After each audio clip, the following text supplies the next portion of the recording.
The Sabarmati report, Kashmir files, the Kerala story. मैंने दुर्भाग्य से मैंने तीनों ही नहीं देखी, क्योंकि तीनों ही एजेंडा के तहत हैं, तीनों ही मोदी जी के शासन के बाद आई हैं। मैं केंद्र की बात कर रहे हैं, केंद्र में केंद्र में वीपी सिंह की सरकार थी, ये समर्थन दे रहे थे। रोहिंग्या बांग्लादेशी घुसपैठियों को क्या निकाल देना चाहिए? हाँ, नहीं, कह नहीं सकते। 3 ऑप्शन। बिल्कुल निकाल देना चाहिए, और पहले भी निकाले गए हैं। 2013-14 में 89,000 बांग्लादेशी डिपोर्ट हुए, लेकिन 2014 के बाद आज तक संसद में आंकड़ा नहीं रखा गया। आज का डिबेट वीडियो बीजेपी और कांग्रेस के 2 बड़े राजनीतिक नेताओं और प्रवक्ताओं के बीच में है। बीजेपी की तरफ से पार्टिसिपेट कर रहे हैं सुधांशु त्रिवेदी, वहीं कांग्रेस की तरफ से आए हुए हैं आलोक शर्मा, और दोनों ने ही एक दूसरे की बातों को तथ्यों के आधार पर बहुत तगड़े से लपेटा। तो आज की वीडियो में हम देखने वाले हैं कि एंकर ने यह पूछा कि हाँ, हमारे देश में जो रोहिंग्या आ गए हैं उनको देश से बाहर निकाला जाना चाहिए। तो कांग्रेस प्रवक्ता आलोक शर्मा ने यह कहा कि हमारी सरकार ने बड़ी संख्या में रोहिंग्याओं को वापस बांग्लादेश भेजा था, लेकिन 2014 के बाद कितने रोहिंग्या मुसलमानों को बांग्लादेश वापस भेजा गया है, इसके आंकड़े अभी तक बीजेपी की सरकार ने संसद में नहीं बताए हैं। तो वहीं दूसरी ओर जब सुधांशु त्रिवेदी से यह पूछा गया कि आपका सबसे फेवरेट लीडर ऑफ अपोजिशन कौन है, तो उन्होंने यही कहा कि राहुल गांधी मेरे सबसे फेवरेट हैं, क्योंकि जब तक वो संसद में रहेंगे तो उनको किसी भी प्रकार की दिक्कत नहीं होने वाली है। तो इस तरीके से दोनों ने ही बहुत अच्छे से जवाब दिया और अपने तरीके से जवाब दिया है एंकर के सवालों का। तो आज का वीडियो बहुत इंटरेस्टिंग है। यदि वीडियो पसंद आए तो वीडियो को लाइक और चैनल को सब्सक्राइब करना ना भूलिएगा। चलिए वीडियो को शुरू करते हैं। मैं आलोक जी आपके पास आ रहा हूँ। इनमें से कौन सी फिल्म ज्यादा अच्छी है? आप चाहे तो जवाब नहीं भी दे सकते हैं। The Sabarmati report, Kashmir files, the Kerala story. Okay. मैंने दुर्भाग्य से मैंने तीनों ही नहीं देखी। तो आप इस पर कमेंट नहीं करना? अगर कोई देखी होती तो मैं जरूर कमेंट करता। तीनों ही नहीं देखी आप? मैं बेबाक हूँ, मैंने तीनों ही नहीं देखी। ठीक है, क्योंकि तीनों ही एजेंडा के तहत हैं, तीनों ही मोदी जी के शासन के बाद आई हैं, और तीनों में ही कहीं ना कहीं गलत तथ्य प्रस्तुत किए गए। आपने तो फिल्म नहीं देखी, तो फिर आपने कैसे तय कर लिया? देखिए, मैं फिर बताता हूँ। उसका कारण रहा कि इन तीनों का ही नाम आपने क्यों लिया? ये चूंकि सबसे ज्यादा चर्चा में रही है फिल्म। चर्चा में क्यों रही? अपने नकारात्मकता की वजह से रही। ओके, इसीलिए आपने इसका जिक्र किया और इसीलिए मैंने नहीं देखी।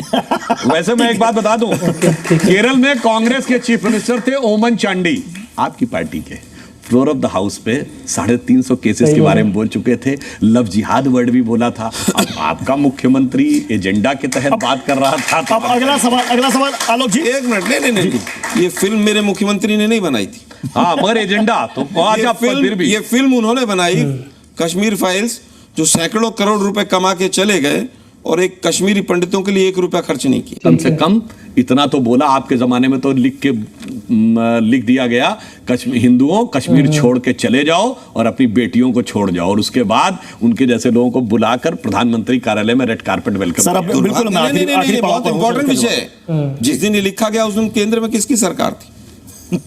हाँ बताइए, केंद्र में किसकी सरकार थी? हाँ बताइए। तो वीपी सिंह की सरकार थी ना? जी नहीं, 1 दिन पहले फारूक अब्दुल्ला थे, आपके समर्थन में चला गए थे। डेट कोट करो 19 जनवरी।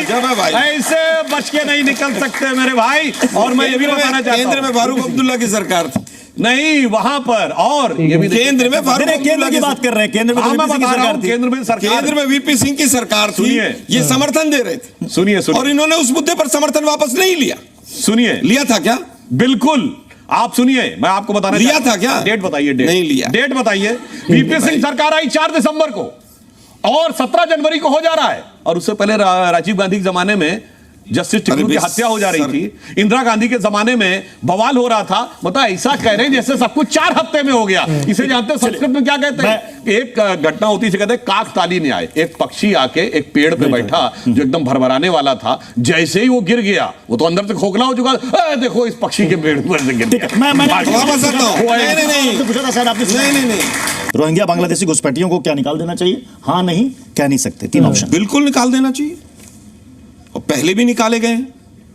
2013-14 में 89,000 बांग्लादेशी डिपोर्ट हुए, लेकिन 2014 के बाद आज तक संसद में आंकड़ा नहीं रखा गया। शास्त्रार्थ में दोनों वक्ता एक दूसरे को तर्कों पर काटते हैं, तथ्यों पर काटते हैं। 1 नेशन 1 इलेक्शन को लेकर काफी चर्चा हो रही है, काफी बहस हो रही है। कांग्रेस की तरफ से इसे लेकर विरोध दर्ज कराया जा रहा है या कांग्रेस की तरफ से इसे लेकर कोई कंफ्यूजन है? मैं सवाल इसलिए पूछ रहा हूं क्योंकि अजय राय ने एक बयान दिया है, उनका कहना है कि देश को यह व्यवस्था कमजोर करेगी। इसी के साथ दूसरा सवाल जुड़ा हुआ यह है कि क्या इस देश में पहले कभी एक साथ चुनाव नहीं हुए? आजादी के बाद 4 मरतबा चुनाव हुए 1967 तक, तो अब आगे क्यों नहीं हो सकते? देखिए, उस समय पर तो शुरुआत थी देश की आज़ादी के बाद चुनाव इकट्ठे होने थे, लेकिन आज जिस तरह का तमाम राज्यों में स्ट्रक्चर बन गया है कि चुनाव किसी के आगे हैं किसी के पीछे हैं, तो मैं समझता हूं कि आज पूरी तरह से लोकतंत्र पर एक कुठाराघात होगा। जो तमाम तथ्य प्रस्तुत किए गए हैं, सबसे पहले तो जो कमेटी बनी वन नेशन वन इलेक्शन से संबंधित, उसी पर बहुत बड़े सवाल हैं। वो कमेटी पूरी तरह से भाजपाई है और भाजपा का माइंड है कि भाई ये होना ही चाहिए। क्या उसमें विपक्ष के लोग नहीं होने चाहिए थे? क्या उसमें रीजनल पार्टी का कोई रिप्रेजेंटेशन नहीं होना चाहिए था? उस कमेटी ने कहाँ पर रिसर्च किया, क्या किया? वो तमाम जो तथ्य आज प्रस्तुत किए जा रहे हैं रिपोर्ट में, वो नीति आयोग के ऊपर पूरी तरह से निर्भर हैं। अब नीति आयोग ने कभी इलेक्शन कमीशन से कोई डाटा लिया है नहीं लिया है, वो अभी तक खुलासा नहीं हुआ। एसटी हसन साहब का आपने बयान सुना होगा, वो एक कदम आगे बढ़कर इससे कह रहे हैं कि वन नेशन वन इलेक्शन की तो बात अब कर रहे हैं, लेकिन अब कल को आगे वन नेशन वन रिलीजन की बात की जाएगी। एक देश एक धर्म। नहीं, वैसे वो एसटी हसन साहब के शायद आपको पुराने बयान नहीं याद हो, जो कहते थे कॉमन सिविल कोड आ जाएगा तो तुम लोग 4 शादियां नहीं कर पाओगे, कम उम्र में शादी नहीं कर पाओगे। तो ऐसे एब्सर्ड बयान देने वाले नेताओं के बारे में क्या टिप्पणी की जाए? हाँ, परंतु एक बात बताना चाहता हूं, वो जिस रिलीजन की बात करते हैं वहां वन नेशन वन रिलीजन ही होता है। मैं चैलेंज करके कहता हूं, एक मुस्लिम कंट्री बताइए जहां 80% मुस्लिम और वो मुस्लिम कंट्री ना हो। चैलेंज बता दीजिए। ठीक है, अब जो आपने वन नेशन वन इलेक्शन की बात आलोक भाई ने कही, यहां पर सिर्फ पैसे की बात नहीं है। मैं एक बात पहले तो कहना चाहूंगा, तो क्या हमारे संविधान निर्माता गलत थे? जब उन्होंने लोकतांत्रिक व्यवस्था शुरू की तो उन्होंने क्यों नहीं कहा कि साल भर के अंतराल के ऊपर विधानसभा होना चाहिए, उसके बाद ये होना चाहिए? उन्होंने तो कहा सब एक साथ होने चाहिए। अब गड़बड़ क्या हुई कि 67 में तमाम राज्यों में कांग्रेस को बहुमत नहीं मिला। 67 में, और धड़ाधड़ सरकारें गिराने शुरू की गई, उसके बाद हुआ। मगर उनकी वो जो बात है वो मैं जायज मानता हूं।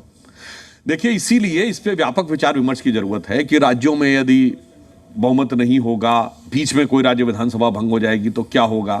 हमने पार्लियामेंट्री सिस्टम अडॉप्ट कर रखा है जिसमें कोई केंद्र में भी सरकार बीच में जाएगी तो क्या होगा? मगर एक दूसरा पक्ष भी आप समझिए, जो माननीय प्रधानमंत्री जी ने कहा, एक बार इलेक्शन हो जाए, अब 5 साल तक कोई चुनाव नहीं होना है।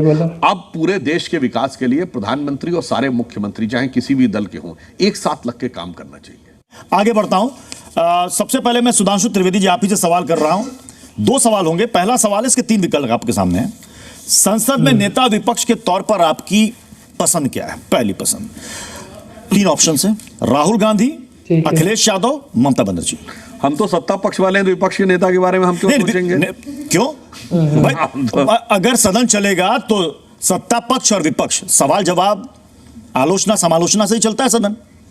तो 3 आपके सामने ऑप्शन है, आप किसे कहते हैं कि सबसे बेहतर? देखिए, इसमें तो संवैधानिक स्थिति है, जो सबसे बड़ा दल है वो कांग्रेस पार्टी है, तो राहुल गांधी ही होंगे।